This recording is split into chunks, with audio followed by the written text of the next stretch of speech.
Bienvenue sur le plateau. Merci. Merci. Merci, pasteur Christian. Moi, je suis le pasteur Rodrigue Faveur. Je viens du Congo-Brazzaville. Je suis pasteur de l'église Rendez-vous du Seigneur, une église qui travaille pour le salut des âmes au niveau du Congo-Brazzaville. Je suis au Cameroun, ça fait une semaine aujourd'hui. Je suis là pour l'organisation d'un événement qui se tiendra ici même à Yaoundé, le 9, le 10 et le 11 septembre. Je suis Homme Jean-Charles, apôtre du Seigneur Jésus par la grâce de Dieu, et très content d'être assis autour de ces hommes de Dieu pour parler de ce grand événement, cet événement historique qui marquera, n'est-ce pas, l'histoire de l'Église dans la ville de Yaoundé au mois de septembre, c'est-à-dire du 9 au 11 septembre 2025 au stade annexe Fandena. Merci. Nous allons passer la parole à l'apôtre. Ok, moi c'est l'apôtre Guy Stéphane Miché. Ok, je suis fondateur et leader d'un ministère dénommé Centre International d'Évangile. Et puisque nous sommes en préparation d'une campagne qui aura lieu du 9 au 11, je suis là aussi pour en parler parce que je crois que c'est un moment où Dieu va vraiment encore toucher les âmes. Parce que notre objectif est de gagner des âmes et en faire des disciples pour notre Seigneur et Sauveur Jésus-Christ. Jean 14, verset 6, ce sont des paroles prononcées par le Maître lui-même, le Maître de la moisson, Jésus. Dans un contexte précis, dans un monde perdu, troublé, un monde sans repère, Jésus, pour recadrer les gens, leur dit qu'il est le chemin, il est la vérité, il est la vie. Et tout ceci pour dire quoi? Vous avez longtemps cherché, vous êtes allé par-ci, par-là, cherchant le chemin, croyant être dans le chemin. Mais je viens vous dire que le chemin que vous cherchez, c'est moi. Vous avez longtemps cherché la vérité, cru qu'elle était un concept. Non, elle est une personne et cette personne, c'est moi. Vous avez longtemps cherché la vie. Mais moi, je suis la vie. Je suis la vie. Pourquoi chercher ailleurs et pourtant je suis là? Et c'est pourquoi il peut dire avec certitude, je suis le chemin, la vérité, la vie. Et le Saint-Esprit qui a inspiré ce verset, c'est justement parce qu'il y a des gens qui ont perdu totalement de repères. Ils ne savent plus à quoi s'en tenir, où aller. Et nous croyons que cette campagne par ce verset est l'occasion de ramener ceux-là qui se posaient encore des questions, qui tergiversaient, les ramener dans le droit chemin. Et nous croyons qu'avec ces hommes de Dieu puissamment points, beaucoup retrouveront le chemin du salut en Jésus. Nous vous remercions.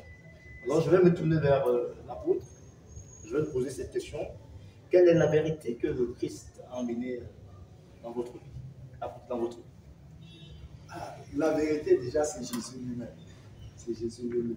Il n'y a pas une autre vérité que ça. Vous savez déjà, depuis le début de la création, le diable a introduit un mensonge sur la terre. Il a fait croire à Adam et à Ève que Dieu était menteur et que c'est lui, Satan, qui disait la vérité. Et c'est pourquoi Jésus pouvait dire à Ponce Pilate qu'il est né et qu'il est venu dans ce monde dans le but de rendre témoignage à la vérité. Donc, il est la vérité. Il est venu rendre témoignage de cette vérité pour ramener l'humanité vers le vrai Dieu, vers le véritable Créateur. C'est pourquoi aussi la Bible a dit, c'est lui le Dieu véritable et la vie éternelle. C'est cette vérité qui nous ramène vers le Créateur lui-même, qui est en même temps la vérité et la vie éternelle. Voilà la vérité centrale, c'est qu'il est le Dieu véritable, il est la vie éternelle, contrairement à ce que Satan a fait croire à Adam et Ève et qui a apporté tout le malheur que nous vivons aujourd'hui sur la terre. Donc pour moi, voilà cette vérité centrale. Oui, je vais vous poser une deuxième question. Comment a-t-il donné un sens à votre vie? Et comment pouvez-vous donner une explication aux spectateurs de qui vont nous suivre, de donner, d'avoir un regard de Christ? Oh, dans mon expérience personnelle, Jésus a complètement changé ma vie. Déjà, c'est en 96, lors d'une campagne d'évangélisation comme celle que nous sommes en train de préparer. Ce sont des missionnaires américains qui sont arrivés au Cameroun en 96. À cette époque, c'était au stade de Loncac, stade du camp de Loncac. C'était Ross Tatro et Billy Joe Degerty qui m'ont prêché l'évangile. Déjà, j'étais quelqu'un qui a été assoiffé de Dieu. J'avais lu un verset dans la Bible qui dit « Si tu ne nais de nouveau, tu ne peux voir le royaume de Dieu. Si tu ne nais d'eau et d'esprit, tu ne peux entrer dans le royaume de Dieu. » Et ça a apporté un questionnement dans mon esprit. Parce que mes parents m'avaient informé que j'étais baptisé à l'âge de 3 mois. Alors, j'ai commencé à me poser la question, et si mes parents me trompaient? S'ils disaient que je suis baptisé à l'âge de 3 mois, parce que dans ma conception, c'était question d'être baptisé d'eau, naître d'eau et d'esprit. Moi, je comprenais assez pour, je ne connaissais pas Dieu, mais que c'était être baptisé. Alors, je remettais donc en question ce baptême-là. Et pendant que je priais, quand on a annoncé cette campagne, je suis parti. Et gloire à Dieu, le premier jour, j'ai accepté le Seigneur Jésus. Et le même jour, j'ai été baptisé du Saint-Esprit. Ce qui fait que ce jour-là, en rentrant chez moi, je parlais à la chemin. Donc, depuis j'étais vraiment joyeux, accompli. Et depuis ce jour, ma vie a totalement changé. Ma vie a été totalement transformée. Parce que là, je me préparais à devenir un délinquant. Mais ce jour-là, quand j'ai rencontré Jésus, non, tout a complètement changé. Et aujourd'hui, je suis heureux de connaître ce Dieu véritable. Je suis heureux de le servir. Et je peux dire aujourd'hui, il n'y a aucune autre raison pour laquelle je vis, si ce n'est de servir mon Seigneur et mon Sauveur, Jésus-Christ. C'est un témoignage. Alors, dites-moi, homme de Dieu, dans quel contexte vous pouvez nous parler de cette transformation en Jésus-Christ? J'aime beaucoup parler avec des versets bibliques. Vous allez remarquer dans l'évangile de Marc, je pense au chapitre 5, la Bible nous parle du fou de Gadara. C'était un homme qui était possédé par des esprits. Et cet homme avait quitté sa maison. Il est parti vivre dans les cimetières. Pour sa famille, sa vie n'avait plus de sens. La Bible déclare que où il était dans les cimetières, il se déchirait son propre corps. Mais quelque chose va se passer dans la vie de ce dernier lorsqu'il rencontre le Seigneur. Lorsqu'il rencontre le Seigneur Jésus-Christ, tout a tellement changé. Sa vie qui n'avait pas de sens a eu un sens lorsqu'il a rencontré le Seigneur. Donc nous disons aujourd'hui, au travers de cette campagne que nous allons faire, même si ta vie n'avait pas de sens, si tu parviens au travers de cette campagne que nous allons organiser à rencontrer le Seigneur a la capacité de redonner un sens à ta vie. Et c'est justement pourquoi nous sommes là. Nous sommes là, nous apportons ce message pour amener toutes les personnes dont les vies n'avaient plus de sens, leur dire qu'au moyen de l'évangile, il y a une possibilité de revoir un sens à sa vie. Voilà. Alors, je vais continuer dans ce sens-là. J'aimerais que vous nous donniez un peu quelques détails de la manière dont le Christ a touché votre cœur pour devenir cet homme, pour respecter votre appel sur votre appel. En fait, l'histoire est un peu longue. À l'époque, j'étais footballeur parce que j'ai été converti au travers d'un ami.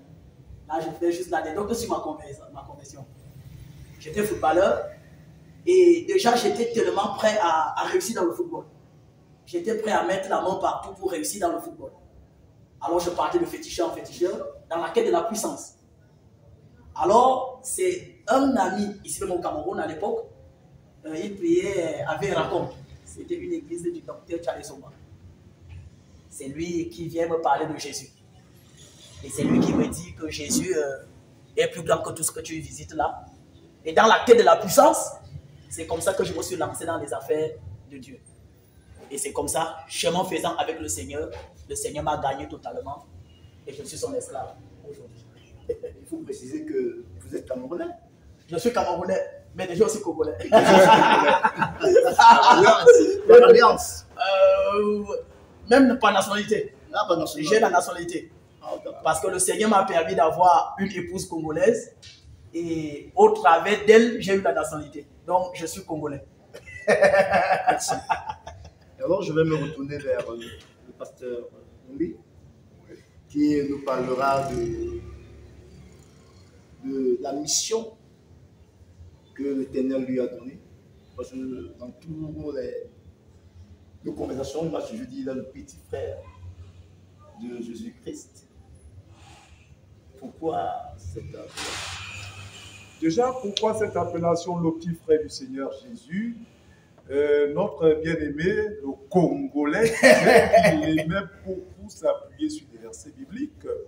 Déjà, dans l'Épître aux Hébreux, au chapitre 2, le verset 10 et 11, là-bas, Jésus dit que, je vais paraphraser, ceux qui sont sanctifiés et celui qui sanctifie sont tous issus d'un seul.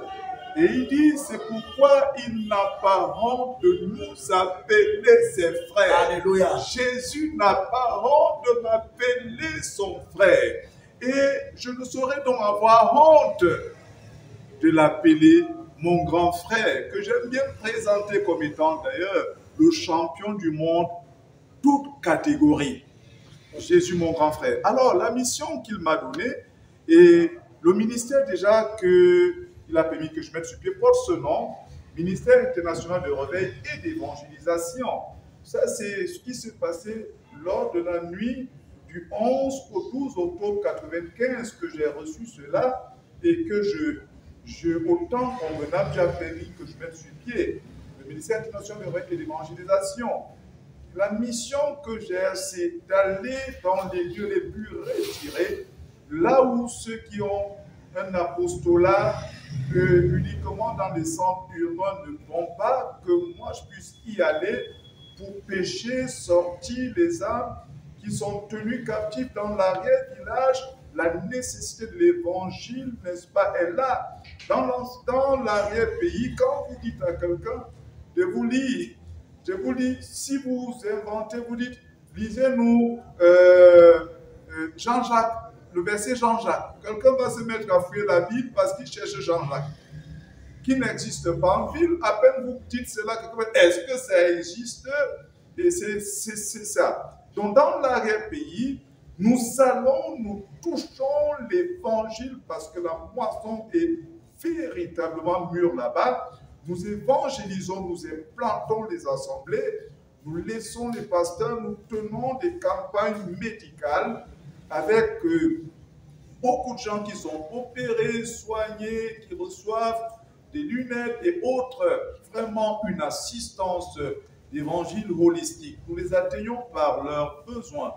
Donc, dans les villes également, nous travaillons parce que Jésus allait de ville en ville, acte 10, le verset 38, comme quelqu'un a dit, de ville en ville, de village en village, et il prêchait. Et puis dans Luc chapitre 13, au verset 22, il dit, il allait de ville en ville, de village en village, pour prêcher. Et dans un village, quelqu'un lui fait cette remarque, il dit, mais n'y a-t-il que peu qui soient sauvés? Donc la mission que nous avons, c'est aller apporter le salut en Jésus-Christ à ceux qui n'ont pas encore fait cette expérience. Oui, j'aimerais savoir, d'habitude ici, quand on parle de campagne, on parle juste de la parole, évangéliser. Mais vous avez introduit dans votre campagne la santé. Oui, l'évangile aujourd'hui doit être holistique. Ça doit aller au-delà même de la santé. Un évangile efficace, c'est toucher les gens au travers même de leurs besoins quotidiens. Jésus va toucher la femme samaritaine. Le besoin, c'était quoi? C'est l'eau. Il va donner. Ailleurs, il y avait la famine. Jésus donnait à manger. Il a dit, donnez-la vous-même à manger. Donc, on ne peut pas dissocier cet aspect de l'évangile de nos jours. On doit porter aux gens l'évangile dans leur contexte. Celui qui a faim, on lui donne à boire, à manger. Celui qui a soif, si on peut creuser des forages, cela est bien. La rentrée scolaire, par exemple, arrive. Heureusement que dans cette croisade, il y aura, je fais un clin d'œil, quelque chose qui sera fait dans ce sens-là pour apporter une aide à ceux-là qui sont des nécessiteux. Donc, c'est un aspect qui est extrêmement important, le volet social dans l'évangile. Le programme va du 9 au 11 septembre. Donc, à partir de 16h, toutes les soirées, nous serons là, de 16h à environ 21h. Et nous avons prévu qu'il y ait 2 messages. Parce que vous voyez, Jésus envoyait ses disciples 2 à 2. Et 2, c'est le type du témoignage. Donc nous sommes là pour témoigner Jésus. Et nous voulons qu'il y ait 2 personnes qui parlent de Jésus dans la parole, dans la vérité. Pour que le témoignage soit vraiment confirmé. Comme la Bible dit, c'est sur la déclaration de 2 témoins qu'une vérité est établie. Donc nous aurons 2 prédicateurs en soirée. Et nous aurons aussi des moments de prière avec ceux-là qui sont dans le besoin déjà, pour le salut des âmes et pour maintenant guérison, délivrance, miracle et ainsi de suite. De la vie éternelle dans le contexte. Je pense que le Seigneur lui-même il a expliqué la vie éternelle dans le livre de Jean chapitre 17 verset 3. Dans Jean chapitre 17 verset 3, la vie éternelle c'est qu'ils te connaissent, toi le véritable Dieu et celui que tu as envoyé, Jésus-Christ. Je pense que nous n'avons plus besoin de chercher d'autres explications. Dans l'évangile de Jean, le Seigneur explique ce que c'est que la vie éternelle. C'est connaître le véritable Dieu et connaître celui qui l'a envoyé, Jésus-Christ. Voilà comment est-ce que je peux résumer la vie éternelle. Pour toi, est-ce qu'en 2027, l'homme de Dieu ou le pasteur ne doit plus vivre des dîmes et des offrandes pour tout rapport financier venant du côté? Bon, l'expression ne doit plus vivre. Je pense que c'est elle qui fait problème. Ne doit plus vivre. S'il ne vit plus de la dîme et des offrandes, c'est comme si on disait le médecin qui travaille dans un hôpital ne doit pas vivre à partir de son salaire. Le fonctionnaire ne doit plus vivre de son salaire. Là, il y a un problème. Et très souvent, j'ai l'impression que le monde et ingrat refuse de valoriser le travail pastoral qui n'est pas le moindre. Je voudrais vous dire que même le plus mauvais des pasteurs ne peut pas avoir un salaire. Le vrai pasteur, c'est qui? C'est celui qui n'a pas de vie. Le vrai pasteur, c'est qui? C'est celui qui travaille pratiquement, je prendrai peut-être mon exemple, en 24 heures, n'a pas plus de 5 heures de sommeil. Dites-moi, combien d'argent peut-on me payer? Mais maintenant, lorsque on parle de finances à l'église, c'est tellement délicat de nos jours. Pourquoi je dis que c'est délicat? Mes compagnons vont bien me comprendre. Le contexte aujourd'hui, et je peux donc comprendre seulement en 2025, parce que ça attire mon attention. Il y a 10 ans, il n'y avait pas Internet au Cameroun. Je peux me tromper. Mais aujourd'hui, il y a Internet. Vous comprendrez pourquoi j'insiste là-dessus. Hier, les fidèles qui n'avaient que pour pasteur, pour seul pasteur que leur pasteur. Aujourd'hui, ces mêmes fidèles ont 5, parfois 10 pasteurs. Un fidèle a le pasteur Instagram, YouTube, ainsi de suite, ainsi de suite. Il a peut-être 4 ou 5 pasteurs à lui seul. Hier, les mêmes offrandes qu'il donnait dans son assemblée locale, qui n'était que la seule, aujourd'hui, son offrande est éparpillée. Il donne à ses envois à cet homme de Dieu, ainsi de suite, dîmes et offrandes. Du coup, ça fait que l'assemblée locale en a pris, n'est-ce pas, un grand coup. Et du coup, ça devient difficile. Les revenus mensuels à l'église sont bas. Et beaucoup de pasteurs, n'est-ce pas, vivant cette réalité, se sont retrouvés en train de faire du n'importe quoi. On vend tout, on vend les services, on vend les eaux, on vend le sel, on vend tout, même ce qu'on ne doit pas vendre. Et ça devient la sorcellerie et même la manipulation. Là, nous devons faire très attention. Et le fait que les dîmes et les offrandes sont devenus, ont diminué dans nos églises, ne devrait pas nous amener à ne plus avoir confiance en Dieu. Et la confiance en Dieu ne doit pas nous amener à ne pas réfléchir, à mon avis, parce que Dieu nous a donné une intelligence. Et nous supposons, si vous louez une salle, parce que pour la plupart de nous, nous sommes en location, vous louez une salle comme celle-ci, il faut payer 200 000 au mois. Et si vos revenus mensuels ne peuvent pas vous aider, ou bien ne vous aident qu'à couvrir les frais, n'est-ce pas, la location, qu'est-ce qu'il va donc falloir faire? Le pasteur vivra comment avec sa famille? Alors un pasteur qui est sage doit réfléchir, parce que nous avons une famille. Ma famille ne va pas entendre que Dieu m'a appelé. Quand mes enfants veulent aller à l'école, ils disent « Papa, je vais aller à l'école ». Point final. Quand ma femme a besoin des moyens financiers, elle me dit « Mon mari, je veux ceci. Je veux parce que je suis le pourvoyeur. » Et si je ne réfléchis pas sur comment faire pour, n'est-ce pas, travailler pour avoir d'autres sources de revenus que les dîmes et les offrandes, j'aurai des sérieux problèmes. Et c'est pour ça que je crois que tout pasteur qui s'aime, j'insiste qui s'aime et qui aime sa famille, doit penser autrement. Parce que s'il faut rester, regarder seulement aux dîmes aux offrandes, d'abord, on lapide les pasteurs pour rien. Je voudrais le dire ici. Je vous assure que dans nos assemblées, très peu de gens donnent les dîmes. Peu sont ceux qui donnent les dîmes. Et je vais chuter en disant que dans nos assemblées, on a peut-être, si je m'abuse, au moins les 60 à 70% des personnes qui sont dans nos assemblées sont des personnes à des revenus très faibles, qui sont des débrouillards qui n'ont même pas 50 000 francs le mois, pour la plupart, parce qu'elles survivent seulement. Donc, voilà ce que je peux dire. Pasteur, réfléchissons, ne croisons pas les bras, voyons comment faire, parce que nous avons une famille qui attend de nous.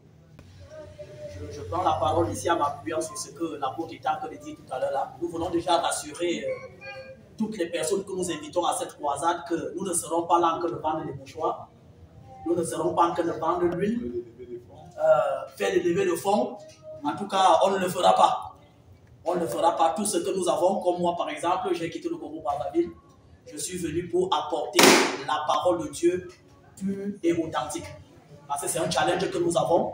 Nous voulons démontrer que le Seigneur est vivant et qu'il agit encore au travers de la prédication de la parole. Il est écrit, il envoya la parole et la parole les guérit. Donc, lorsque nous vous invitons au gymnase Multisport de Vanilla, ne vous attendez pas de nous que nous allons vous demander de donner l'argent pour des mouchoirs, pour des huiles, pour vendre des prières ou bien pour payer l'entrée. Ça serait gratuit. Le Seigneur a dit, vous avez reçu gratuitement, donnez aussi gratuitement. Donc, nous venons donc pour donner l'évangile gratuitement et toutes les personnes qui seront là ne seront vraiment pas dessus. Comme les apôtres, les aînés l'ont dit tout à l'heure, le Seigneur, nous croyons qu'il va se manifester. Ce n'est pas en vain que le Seigneur a déplacé de loin les serviteurs de Dieu. Nous avons des grâces qui nous viennent de l'Allemagne, nous avons des grâces ici au Cameroun, et nous avons également cette petite grâce que je suis qui vient d'ailleurs. Et nous croyons que le Seigneur va faire des grandes choses. En plus, ce que je dirais ceci, c'est nous servons le Seigneur. Ça veut dire c'est Dieu qui fixe notre salaire. C'est Dieu qui décide de ce que nous recevons. Donc, ce n'est pas à nous de décider que, bon, maintenant, il me faut telle somme d'argent et je vais trouver des mécanismes bizarres pour susciter cette somme d'argent. Non. J'ai dit tout à l'heure que nous attendons effectivement que Dieu touche le cœur du peuple, parce que généralement, ce n'est pas tout le monde qui donne les dîmes et les offrandes. Que Dieu touche maintenant. Et si ce que le peuple nous donne pour prendre soin de nous, d'ailleurs, ce n'est pas toutes les dîmes et toutes les offrandes qui entrent dans l'église que le pasteur utilise. Non. Il y a généralement une partie de ces dîmes et de ces offrandes qui sont allouées au pasteur pour lui et sa famille. La plupart, en fait, chez moi, la grande partie des dîmes et des offrandes sont là pour l'entretien de nous. Il y a d'autres ouvriers, il y a les besoins, il y a prendre soin du ministère. Voilà. C'est d'abord ça. Mais maintenant, ce n'est pas nous qui fixons notre salaire. Comme on nous donne ce qui, pour satisfaire nos besoins, si ça ne suffit pas, c'est dans le sens, dans ce cadre que j'ai dit, nous pouvons trouver, mettre des petits commerces sur place, mettre des affaires, entreprendre, et même si on n'a pas le temps de s'occuper nous-mêmes de ces affaires, on peut mettre des gens qui gèrent ces affaires, et à partir de ces affaires, on obtient quelque chose pour nous aider. Mais quand tu as dit qu'on va vendre cailloux, on va vendre mouchoirs, on va vendre huile, on va vendre eau, on va vendre tel artifice qu'on appelle aujourd'hui les artifices spirituels, ça c'est déjà dévié de l'évangile. Ça c'est déjà autre chose. Moi j'appelle généralement ça, c'est déjà du mysticisme. Parce qu'on veut faire croire que Dieu est dans l'eau, Dieu est dans le caillou, Dieu est dans ceci, Dieu est dans ceci. Je ne suis pas d'accord là-dessus. Si un pasteur doit trouver des stratégies, comme je l'ai dit, c'est de chercher, est-ce que j'ai un métier? Est-ce que je peux exercer parallèlement mon métier par rapport au ministère? Et sinon, est-ce que je peux mettre une petite boutique, un petit commerce, un petit champ, une petite plantation, quelque chose qui peut produire de l'argent? Mais quant à vendre les prières, non, on ne vend pas la prière. Quant à vendre où c'est les mouchoirs, où c'est les cailloux, où c'est les huiles parfumées, ainsi de suite, on ne fonctionne pas comme ça dans le pays. Donc, de ce côté-là, je ne suis pas d'accord avec ces manières de fonctionner. C'est vrai, certains le font, mais pour moi, ce sont des égarés. Ils sont égarés, ils sont loin de la parole de Jésus. Que dit d'autre? Sinon, inviter toute la ville de Yaoundé et ses environs. Vous savez, nous sommes dans une période critique de l'histoire du christianisme. Il y a des hommes qu'il faut écouter. Et l'évangéliste Pakonda, c'est un homme qui a le message. C'est vraiment un homme qui a le message. Il faut l'écouter. Et mes frères qui sont là, je vous assure que ceux qui me connaissent savent que je suis dur. Mais quand mon cœur accepte des hommes, ça veut dire que le Saint-Esprit agit au milieu d'eux. Et avec toutes ces oncions réunies, si un chasse 1000, imaginez-vous, tous ces bulldozers sur un même pupitre, Yaoundé, ton tour est arrivé. Ne manque pas. Invite les gens. Que les malades viennent, que les aveugles viennent, que les sourds viennent, que les muets viennent, que les paralytiques viennent. Jésus sera au rendez-vous. Je vais chuter en disant, Jésus a été l'église. À la piscine de Bethesda, il a résolu le problème de l'eau. Il a mis l'eau de côté et pour dire aux gens, c'est la parole. Il a dit dans le psaume 107, verset 20, Jésus, Dieu envoya sa parole. Sa parole les guérit et les fit sortir de la fosse. Plusieurs en cette saison vont sortir de beaucoup de fosses. Amen. La parole. La parole, et rien que la parole. Jean 1, verset 1, il nous dit, au commencement était la parole, et la parole était avec Dieu, la parole était Dieu. C'est sur ces paroles que nous allons sortir, et nous vous invitons tous à suivre Rove Magazine, car il y a beaucoup de choses qui s'apprêtent derrière. Soyez bénis. Merci. Merci. Merci.